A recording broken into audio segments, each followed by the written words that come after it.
بانی P T I کا سر اختلافات ایک تو آپس میں پارٹی میں چل رہے ہیں، وہ مائنز اینڈ منرلز جو لے کر آ رہے ہیں ایکٹ، اس میں ترامیم کا، اس میں آپس میں چپکلش ہو رہی ہے۔ پھر آج جو سب سے اہم بات ہوئی، ہم نے دیکھا کہ ایک بار پھر جو ملاقاتوں کا دن تھا، ٹھیک ہے، آج جمعرات کا دن ہوتا ہے، اس میں کسی کو ملنے نہیں دیا گیا۔ عمر ایوب صاحب وہاں پر رہے، انہوں نے تو خیر وہ درخواست بھی دے دی ہے سپرنٹینڈنٹ جیل کو، وہاں پر انہوں نے کچھ شکایات بھی کیے، ذرا وہ سن لیتے ہیں پھر بات کرتے ہیں آگے۔ عمر ایوب صاحب کیا فرما رہے تھے؟ خان بچر صاحب جانے، میں جانوں سیمابیہ طاہر صاحبہ جانے، میں جانوں میرا کوئی اور نیاز اللہ خان نیازی صاحب جانے، ہم لوگ روزانہ صبح یہاں پہ کبڈی کریں، جو مرضی ہے کریں، باکسنگ کریں، یہ ہمارا اپنا، باقی کسی کے پیٹ میں کیوں مروڑ پڑتا ہے؟ مسلم لیگ نونیا اور ایکس وائی زیڈ، ہم لوگ ایک لیڈر کے پیچھے متحد ہیں۔ دلچسپ بات یہ ہے سر کہ کل دو لسٹیں دی گئی تھیں سلمان اکرم راجہ صاحب کی طرف سے، ایک وہ جو جس میں ظاہر ہے وہ رفقا ہیں، اور ایک انہوں نے اس بات پہ دی لسٹ کی کیونکہ منگل کو بہنوں کی ملاقات نہیں ہوئی تھی تو آپ ان کو بھی ملنے دیں، لیکن آج وہاں پر بہنیں جو ہے ملاقات کے لیے گئی نہیں، لسٹ بہرحال جو ہے وہ جمع کرا دی گئی تھی، ملنے کسی کو بھی نہیں دیا گیا۔ یہ تو بڑا گورکھ دھندا ہے، اور گورکھپور وہ ہے ناکہ جس پہ روکا جاتا ہے۔ اس میں وہ کہتے ہیں کہ وہ کبھی آئی جی پنجاب کو کوستے ہیں، کبھی انٹیلیجنس کے لوگوں کو کوستے ہیں، کبھی کہتے ہیں کہ وہاں کوئی یعنی ایسے حساس اداروں کے عناصر وہاں موجود ہیں، افسر موجود ہیں، اور کبھی کہتے ہیں کہ وہ عدالت کے احکامات جو ہیں ان کو وصول کرنے سے انکاری ہیں، جیل کے حکام۔ تو مطلب ایک بڑا ایک عجیب سا معاملہ ہے۔ اگر کوئی نظم جو ہے پی ٹی آئی میں بھی قائم نہیں ہے کہ آخر لوگ ملاقاتیں بھی کر رہے ہیں، ان کی شکایات بھی پیدا ہو رہی ہیں، عدالت حکم بھی دے رہی ہے، لیکن پھر بھی کنفیوژن ہے۔ جس کی ملاقات ہو جاتی ہے اس پر تان توڑے جاتے ہیں، اور اس پر جو نہیں مل سکتے وہ اس پہ انگلیاں اٹھاتے ہیں۔ ہر آدمی جو ہے دوسرے کو اسٹیبلشمنٹ کا بندہ سمجھتا ہے، جاسوس سمجھ رہے ہیں۔ ہاں، تو اس کے لیے یہ جو کیفیت ہے، وہ بڑے بڑے پڑھے لکھے لوگ جو ہیں، اب سلمان اکرم راجہ جو ہیں وہ اپنے چیئرمین کے اوپر انگلی اٹھا رہے ہیں، چیئرمین کہہ رہے ہیں لوگوں سے مل مل کے کہہ رہے ہیں بھائی آپ کوئی آداب سیکھیں، آپ خاموش رہیں اپنے۔ اور ابھی یہ جو آپ نے دیکھا ہے کہ ایک تو مورچہ لگتا ہے اڈیالہ جیل پر، اور دوسرا مورچہ لگ گیا ہے وہاں کے پی کے میں، وہ منرلز اور مائنز اینڈ منرلز ایکٹ جو ترمیمی ایکٹ ہے 2025 وہ انہوں نے ایک پیش کرنا ہے اسمبلی میں، وزیر اعلیٰ جو ہیں کابینہ نے اپروو کر دیا ہے۔ اب وہ بظاہر تو جو مزمل اسمل ہیں، جو اسلم جو ان کے وزیر خزانہ ہیں عملی طور پر، یعنی مشیر ہیں، جی ہاں،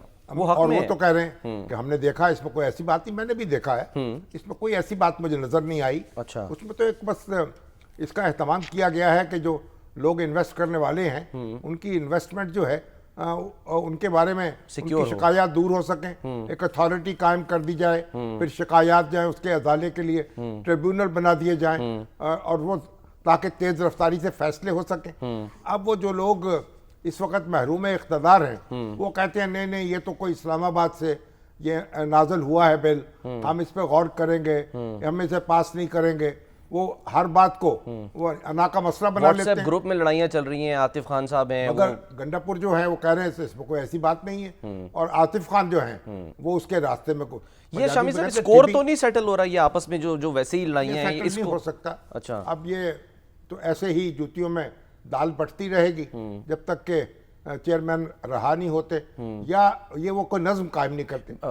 علیمہ خان صاحبہ نے بھی، ہم تو بار بار یہ کہہ رہے ہیں جب انہوں نے جو گوہر جو چیئرمین بنائے ہیں گوہر صاحب، اور پھر ان کا تحکم ہونا چاہیے، ان کو فیصلے کرنے چاہیے، اور ان کی بات کو سب کو مان لینا چاہیے۔ اس کا تقاضا ڈسپلن کا تو یہی ہے نا۔ اگر اسی طرح سے ایک دوسرے سے الجھتے رہیں گے تو اپنا مذاق اڑائیں گے۔ دیکھیے اب کوئی موضوع یہ نہیں ہے، آج جو ہم ڈسکشن کر رہے ہوتے ہیں جو سوشل میڈیا پر بھی اور ہمارے ٹی وی سکرینوں پر بھی بیٹھے، اخباری صفحات پر بھی یہ گفتگو نہیں ہوتی کہ کب تحریک چلے گی، ہاں جی، کب اپوزیشن اکٹھی ہوگی، مولانا فضل الرحمان کیا کریں گے، اور شاہد کاغذ عباسی سے کیا معاملہ ہوا۔ یہ بات زیر بحث نہیں ہے۔ اب تو زیر بحث یہ ہے کہ گنڈا پور کیا کہہ رہے ہیں، عاطف خان کیا کہہ رہے ہیں، مروت کیا کہہ رہے ہیں، سلمان اکرم راجہ کیا تان توڑ رہے ہیں، عالیہ حمزہ جو ہیں ان کو کہاں مطلب ہے ان کے جذبات کو صدمہ پہنچ گیا۔ یہ سارا معاملہ جو ہے نا اب پی ٹی آئی کا اپنا معاملہ زیر بحث ہے۔ اب یہ زیر بحث نہیں ہے کہ پی ٹی آئی نے کوئی تحریک چلانی ہے، کو حکومت جو ہے اس کو زیر و زبر کرنا ہے، تو سارا معاملہ جو ہے، تو یہ تو ایک بڑی پی ٹی آئی کو اور کرنا چاہیے کہ اس کے جو مخالف ہیں ان کی بڑی کامیابی ہے، انہوں نے ان کو اندرونی شورش جو ہے وہی برپا کر دی ہے. وہ خان صاحب کہتے تھے میں انہیں رلاؤں گا، تو یہ تو الٹا ہو گیا نا پھر اس کا الٹا مطلب. کام ہو رہا ہے، ان کی اپنی پارٹی کے لوگ رو رہے ہیں. تو یہ اب اگر سمجھدار لوگ ہیں وہ غور کریں، آپس میں سر جوڑ کے بیٹھیں، اپنا نظم قائم کریں. اور خان صاحب کو بھی چاہیے نا کہ وہ نظم قائم کریں پارٹی کا. جن لوگوں کو عہدہ دیا ہے، جن لوگوں کو ذمہ داری دی ہے، ان کا تحکم کا ان کو فیصلے کرنے کا اختیار بھی دیں.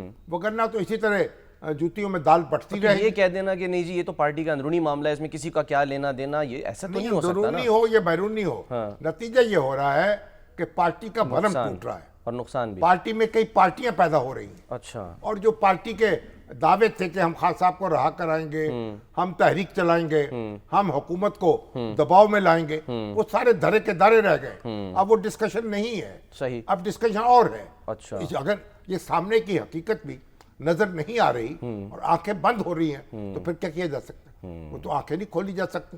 اگر آپ جان کے آنکھیں بند کر لیں کبوتر کی طرح، تو پھر کبوتر کی طرح تو پھر کیا کہیں گے؟ تو بلی تو پھر بیٹھی موجود ہے، تو بلی تو پھر دیکھیں کیا کرے گی کبوتر کے ساتھ. اور بلی ویسے ہی شیر کی خالہ ہے.